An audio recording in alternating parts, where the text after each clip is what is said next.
It was 3:17 a.m. In the dead of a Wyoming winter, February 2023, when the sirens ripped me from sleep. Blue and red lights pulsed through my cabin's windows, casting jagged shadows across the cedar walls. I stumbled to the security monitors, heart pounding, and saw 8 men in crisp police uniforms marching toward my door. Badges gleamed, boots crunched on frozen gravel, but something was off. Their formation was too tight, too choreographed, like actors playing a part. They weren't cops. And the kicker? This wasn't about a crime. It was about a gate. 6 inches of wrought iron that somehow made me the most wanted man in Sagebrush Hollow. I'm Ethan, 67, a retired wilderness guide and ex-security contractor who thought he'd found solitude in the Wyoming foothills. After decades teaching survival skills and dodging bullets in far-off places, I figured I'd earned a quiet life. But quiet, it turns out, is a privilege some folks won't let you have.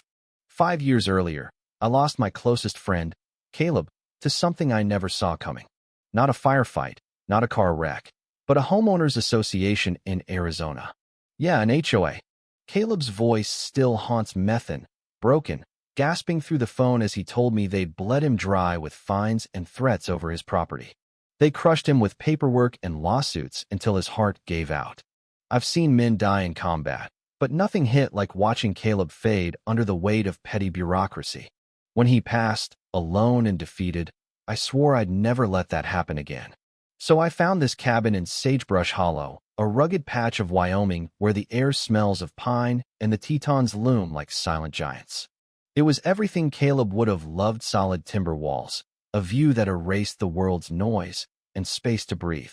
I spent months fixing it up, installing top-tier security for when old buddies visited for what we called hunting trips.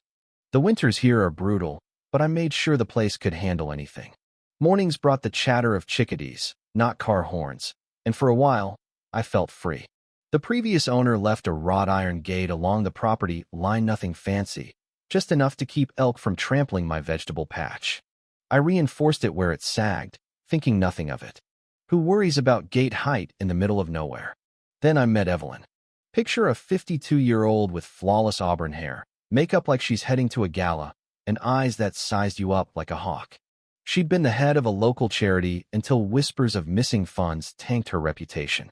Now, she ruled the Sagebrush Hollow HOA like it was her personal empire, clinging to control with a desperation that made my skin crawl. She showed up 3 weeks after I moved in, clipboard in hand, smile sharp as a blade.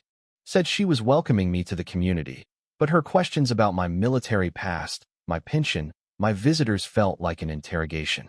Over coffee, she eyed my gate through the window, her voice dripping with fake warmth as she mentioned community standards.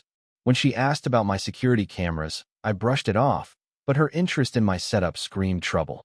By the time she left, I knew she wasn't just nosy, she was dangerous. The first letter arrived on a crisp October morning, certified, official-looking, claiming my gate was 6 inches too tall per some obscure HOA rule. 6 inches. In a place where grizzlies roam, they were losing sleep over 6 inches of iron. Attached was a flyer for a fencing company owned by Evelyn's cousin, Victor. I laughed at first, but the absurdity stung like frostbite. That night, I pored over the HOA bylaws, Caleb's memory fueling me. I wrote back, polite but firm, saying the gate came with the property and hurt no one. I mentioned my lawyer friend, Nathan, a former comrade who'd sniffed out scams since our service days. That letter was my first shot in a war I didn't yet understand. Evelyn didn't flinch. The harassment hit like an avalanche: daily letters, emails, fines for nonsense like my woodpile being untidy or my mailbox needing a repaint. She even sent fake environmental reports claiming my septic tank was poisoning the local creek. I'd built this place to be greener than most, with solar panels and a rainwater system, so her claims were laughable. But the volume was relentless, 3 or 4 documents a day, each more absurd than the last. My neighbor, Hank, a quiet rancher who'd lived here for decades, pulled me aside one day. "Just comply," he whispered, eyes heavy with defeat. "She's broken tougher folks than you." He admitted 3 families had fled in the past 2 years, driven out by Evelyn's tactics. That's when I knew this wasn't just about might, was a pattern, a predator hunting anyone who dared live free. Then things got weird.